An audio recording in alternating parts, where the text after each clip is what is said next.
Hello friends, welcome to IICS platform. आज है 10th of अगस्त और 10th ऑफ अगस्त के करेंगे हम करंट अफेयर। दोस्तों, लेक्चर स्टार्ट करने से पहले चैनल को सब्सक्राइब और बेल आइकन प्रेस करना ना भूलें। चलो वीडियो स्टार्ट करते हैं without wasting our time. First is the creamy layer in schedule caste and schedule tribes. अभी मैंने आपको कुछ टाइम पहले मेरे एक वीडियो भी पढ़ा है और मैंने आपको डिटेल में समझाया था कि एक सुप्रीम कोर्ट का भी लेटेस्ट डिसीजन आया था ऑन सब classification of schedule caste and schedule tribe. What I means कि शेड्यूल कास्ट जो कम्युनिटी है उसको भी हम क्लासीफाई कर सकते हैं डिफरेंट पार्ट में। इसी के साथ सुप्रीम कोर्ट ने एक और बात बोली थी कि जो शेड्यूल कास्ट और शेड्यूल ट्राइब का रिजर्वेशन है उसमें क्रीमी लेयर भी होना चाहिए। क्रीमी लेयर भी होना चाहिए। और क्रीमी लेयर कौन होते हैं? वो लोग बाग जो कि एफ्लुएंट हैं, इकोनॉमिकली एक्सपर्ट हैं, इकोनॉमिकली स्ट्रांग है, फाइनेंशियली स्ट्रांग है, सोशली स्ट्रांग है, एजुकेशनली स्ट्रांग है। तो वो लोग बाग क्रीमी लेयर में आते हैं और वो रिजर्वेशन से नहीं मिलता है उनको रिजर्वेशन। अब इसी के साथ कई सारे लोगों ने मोदी साहब के पास गए, शेड्यूल कास्ट के कई सारे और शेड्यूल ट्राइब्स के लोग बाग गए कि सर आप क्रीमी लेयर का जो सुप्रीम कोर्ट का डिसीजन है उसको आप बिल्कुल मत मानिए। उसके लिए क्योंकि सरकार पर पावर है, सरकार क्या कर सकती है, सरकार पार्लियामेंट में कानून निकाल सकती है और सुप्रीम कोर्ट के डिसीजन के कुछ अगेंस्ट, ठीक है। बट मोस्टली ऐसा होता नहीं है। पार्लियामेंट कभी कभी ऐसी सिचुएशन करती है कि सुप्रीम कोर्ट के खिलाफ कोई कानून निकाल दे, क्लियर। पर क्या है कि नरेंद्र मोदी साहब ने बोला है कि नहीं, आप बेफिक्र रहिए, हम ऐसा कुछ नहीं करेंगे जो कि क्रीमी लेयर करी जाए। नरेंद्र मोदी साहब step down the proposal of creamy layer in schedule caste and schedule tribes। Clear कर दिया है? ओके, ये इतनी न्यूज थी, याद रखना, कोई ज्यादा बड़ी न्यूज नहीं है। चलते अपन नेक्स्ट न्यूज पे। नेक्स्ट न्यूज है हमारी। देखो क्या हो रहा है कि मैंने आपको कल भी बताया था कि बांग्लादेश में पॉलिटिकल इनस्टेबिलिटी चल रही है। बांग्लादेश के अंदर पॉलिटिकल इनस्टेबिलिटी चल रही है। पॉलिटिकल इनस्टेबिलिटी कैसी? जो बच्चे थे वो प्रोटेस्ट कर रहे थे on the issue of reservation that was provided in 1971 to the Bangladeshi freedom fighter, जिसने देश को आजाद कराया बांग्लादेश जो पाकिस्तान से, क्लियर। अब इसी में क्या है कि बच्चे प्रोटेस्ट कर रहे थे और जो शेख हसीना मैम थी, शेख हसीना जो कि फॉर्मर पीएम ऑफ बांग्लादेश, जो कि जनवरी में ही इलेक्शन जीती थी, उनसे रिजाइन मांगा गया। प्रोटेस्ट करके रिजाइन मांगा गया और इन्हीं ने रिजाइन भी दे दिया। और इनके हाउस में, पीएम हाउस में, कई सारे स्टूडेंट एंटर होकर तोड़फोड़ किया और इसी के साथ उन्होंने इंडिया को सेटल हो गई। शेख हसीना मैम कि हमारी जान को बचाने के लिए इंडिया में सेटल हुई। अब इसी के साथ मिलिट्री चीफ थे, उन्होंने बोला था कि बांग्लादेश के अंदर अब इंटरिम गवर्नमेंट बनेगी। क्या बनेगी दोस्तों? इंटरिम गवर्नमेंट सेटअप की जाएगी। इंटरिम गवर्नमेंट बन गई है और हेड कौन बने हैं? मोहम्मद यूनिस। मोहम्मद यूनिस इसके हेड बने हैं। और मोहम्मद यूनिस कौन है? ये नोबेल प्राइज विनर है। क्या है दोस्तों? मोहम्मद यूनिस, मोहम्मद यूनिस इनको नोबेल प्राइज मिल चुका है। नोबेल प्राइज मिल चुका है इन 2006 में। 2006 में नोबेल प्राइज मिल चुका है ऑन ग्रामीण बैंक। ग्रामीण बैंक का कंसेप्ट इन्हीं ने दिया था और ये बांग्लादेश की इंटरिम गवर्नमेंट के हेड बन गए हैं। 2006 में इनको नोबेल प्राइज दिया गया था। और कौन सा Nobel prize? Peace Nobel prize. Peace Nobel prize, याद रखोगे, याद रखोगे। अब न्यूज क्या है? देखो ये तो मैंने आपको की डिटेल में थोड़ा बता दिया, अलग चीज है क्योंकि आपको इजीली समझ में आएगा। अब क्या हुआ है दोस्तों कि बांग्लादेश के अंदर, बांग्लादेश में जो प्रोटेस्ट चल रहा है इसमें कई सारे जो हिंदू रहते हैं बांग्लादेश में, हिंदू एंड माइनॉरिटीज रहती हैं, उन पर एट्रोसिटी भी हुई है, उन पर अत्याचार भी हो रहा है। अब इस चीज को देखते हुए इंडियन गवर्नमेंट ने एक पैनल सेटअप करेगी। इंडियन गवर्नमेंट ने एक पैनल और कमेटी सेटअप करी है जो कि मॉनिटर करेगी on the border area of the India and Bangladesh. क्या है दोस्तों कि जैसे आप जानते हो माइनॉरिटी और कई सारे लोग वहां डर के मारे वो इंडिया की टेरिटरी में एंटर कर रहे हैं, बांग्लादेश से आकर सीधे इंडिया में एंटर कर रहे हैं।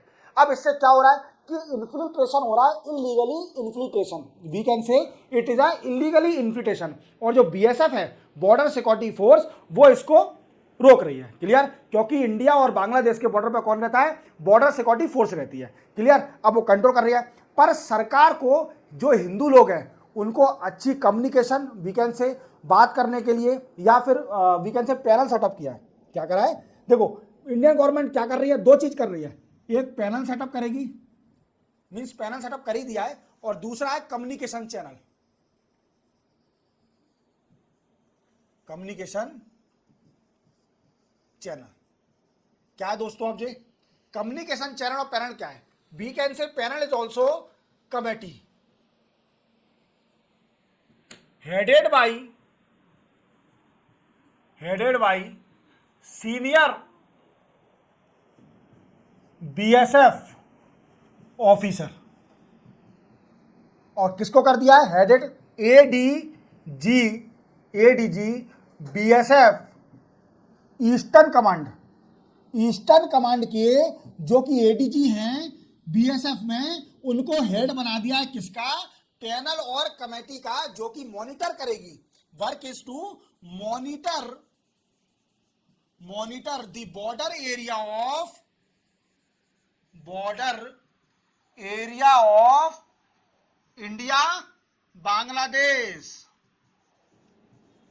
इंडिया और बांग्लादेश के बॉर्डर को मॉनिटर करेगी ये कमेटी। याद रखोगे। तो मैंने आपको कमेटी और पैनल का बता दिया कि इसको हेड कौन करेगा? Senior officer of the BSF border security force. और अभी राइट नाउ एडीजे, जो कि बीएसएफ के एडीजे हैं ईस्टर्न कमांड के, उनको इसका हेड बना दिया है। क्लियर? और इसका काम क्या होगा? To monitor the border area between India and Bangladesh की इन्फिल्ट्रेशन, इलीगली इन्फिल्ट्रेशन ना हो। अब दूसरा है कम्युनिकेशन चैनल। इंडियन गवर्नमेंट ने कम्युनिकेशन चैनल भी सेटअप किया है। अब अपन समझेंगे कि कम्युनिकेशन चैनल क्या है। देखो दोस्तों, दूसरा क्या है? Communication channel. क्या होता है कम्युनिकेशन चैनल? यह भी समझना बहुत जरूरी है। देखो दोस्तों, कम्युनिकेशन से आप समझ रहे होंगे कि बातचीत करना। कम्युनिकेशन क्या करना? कि बातचीत का आदान प्रदान करना। अब क्या है कि कम्युनिकेशन सेटअप होगा, कम्युनिकेशन चैनल। इसमें क्या करेगी कि सरकार जो बीएसएफ है वो अपने काउंटर पार्ट क्या होते हैं? जो कि बराबर के होते हैं, जो कि बांग्लादेश की फोर्स में है। बांग्लादेश बॉर्डर फोर्स से बात करेंगे। और जो हायर अथॉरिटी है in Indian government, higher authority discuss with Bangladesh higher authority. समझ में आ रहा है मेरी बात को? समझ में आ रही है कि नहीं आ रही? कि higher authority in India discuss with higher authority in Bangladesh, एक कम्युनिकेशन सेटल। अब ये डिस्कस क्या करेंगे? क्या बातचीत करेंगे? क्या हाय हेलो बोलेंगे, कैसे हो आप, चाय पी ली, नाश्ता कर लिया? ऐसा नहीं है। ये डिस्कस करेंगे on the issue of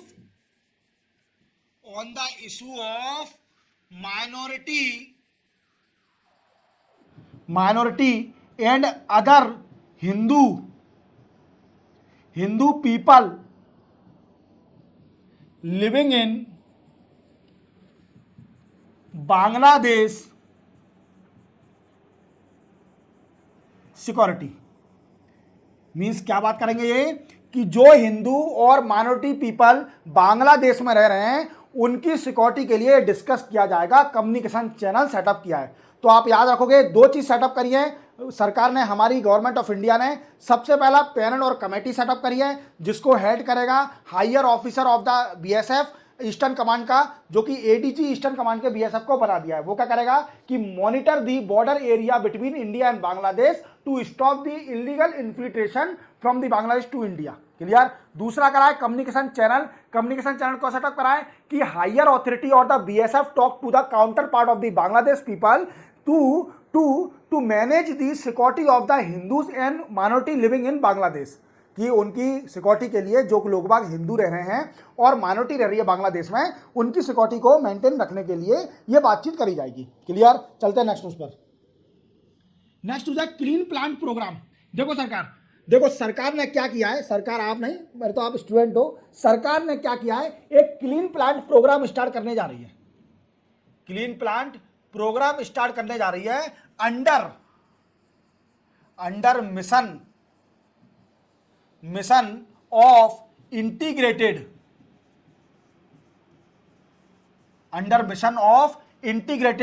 development of horticulture.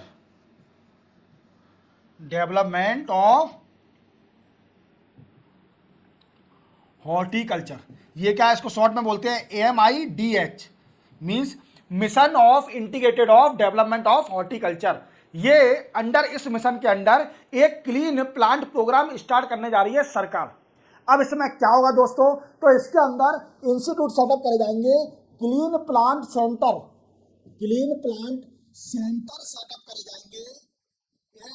Nurseries क्या होती है, यहाँ पर पेड़ पौधे मिलते हैं, नर्सरीज ऑफ प्लांट यहाँ पर सेटअप करे जाएंगे इस मिशन के अंदर।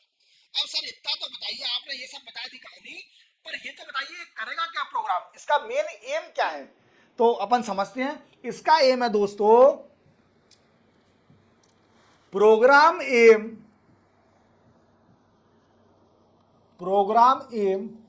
To provide virus free and other plantation material to फार्मरों को, जो किसान हैं, लोग बाग हैं, उनको जो वायरस फ्री और प्लांटेशन मटेरियल, जो प्रोडक्ट आते हैं जितने भी पेड़ पौधे लगाने के लिए जो कि इको फ्रेंडली होती हैं, वो किसान को दिए जाएंगे इस प्रोग्राम के अंदर। क्लियर? इस प्रोग्राम में क्या किया जाएगा कि क्लीन प्लांट प्रोग्राम सेटअप किया है सरकार ने under mission of integrated development of horticulture that set up the clean plant center, and this scheme aim to provide the virus free and plantation product to the farmer for enhancing their productivity of the crop and income of the farmer। किसका, इसका main aim क्या होगा, to enhance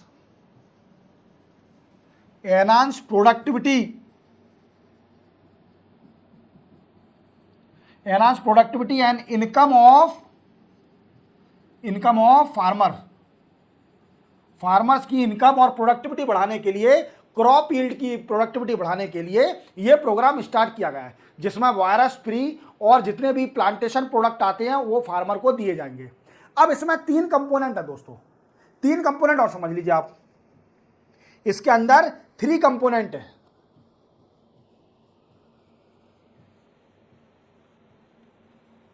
कौन कौन से 3 component है, देखो सबसे पहला है कि प्लांट सेंटर बनेंगे, क्लीन प्लांट सेंटर बनेंगे।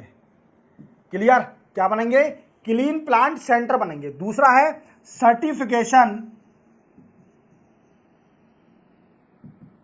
And legal framework,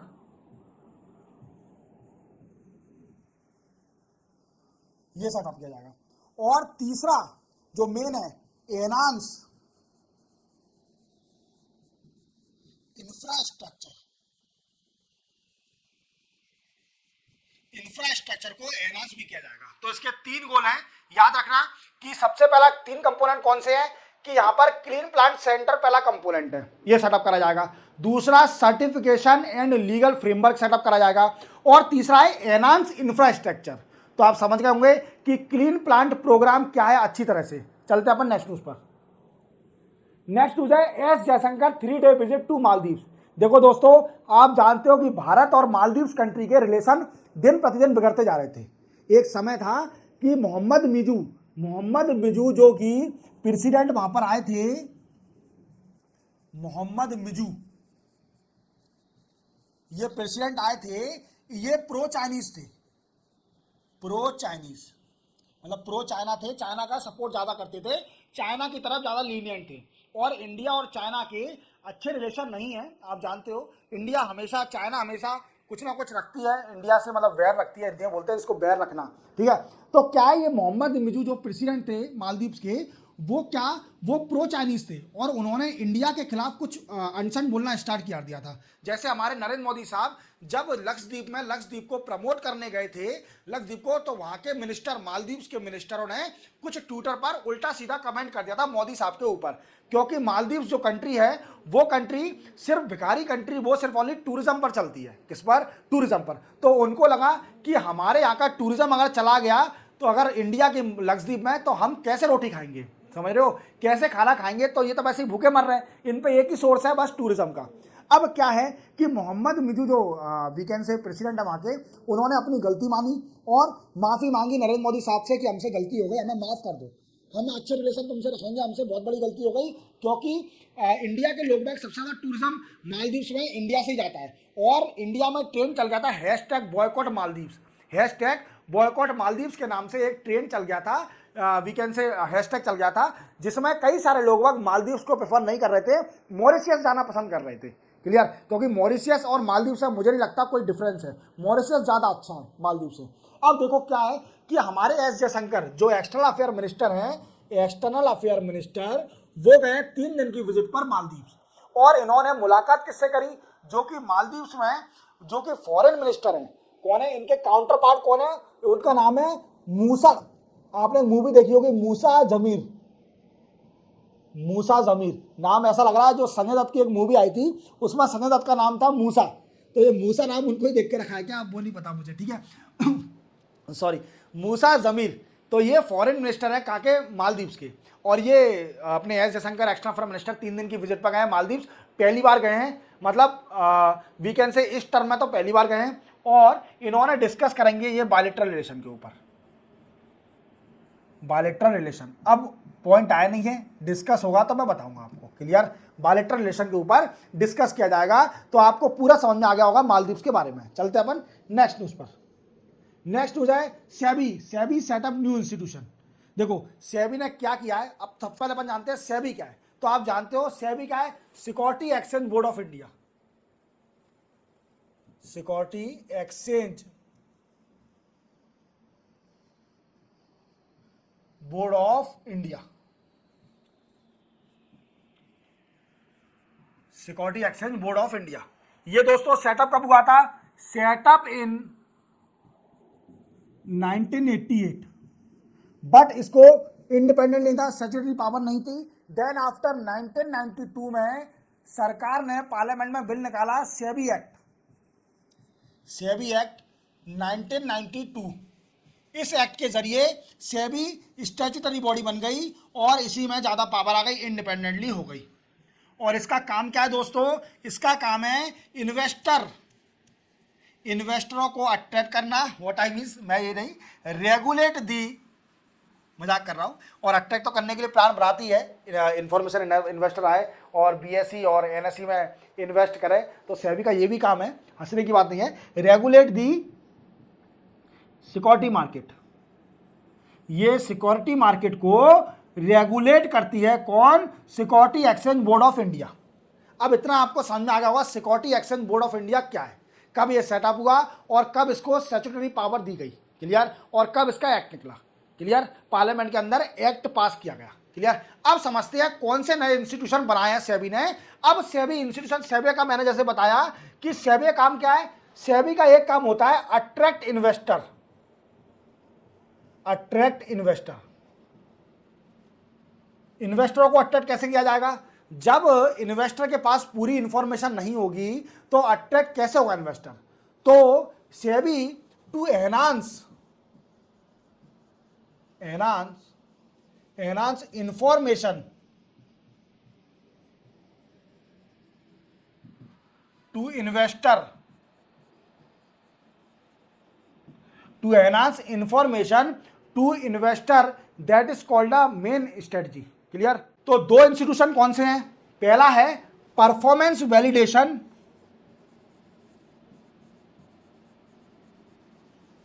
performance validation performance validation, PVI means performance validation agency, PVA performance validation agency.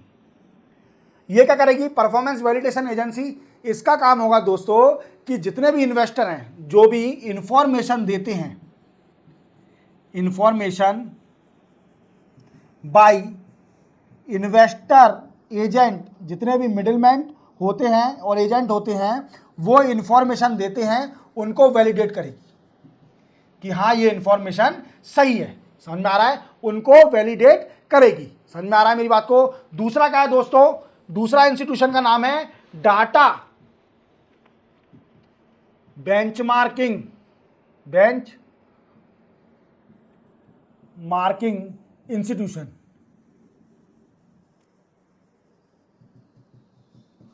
क्या है? DBI। इसका काम क्या है दोस्तों? डाटा बेंचमार्किंग इंस्टीट्यूशन का काम क्या है? सबसे पहले क्या है इसका काम भी यही है कि इंफॉर्मेशन एनहांस करना और रिपोजिटरी सेटअप करना। रिपोजिटरी क्या होती है? इसमें सारी इंफॉर्मेशन रहती है। इंफॉर्मेशन मीन्स डाटा कलेक्शन होता है ना, तो रिपोजिटरी बोला जाता है। Information related to share market.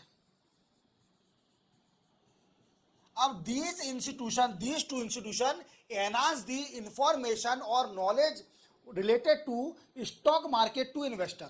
समझ में आ रहा है मेरी बात को? सॉरी, इन्वेस्टर की नॉलेज को एनहांस करेगी। क्लियर? चलते अपन नेक्स्ट पर। Next is railway amendment bill 2024। क्या हुआ दोस्तों? रेलवे अमेंडमेंट बिल में क्या है?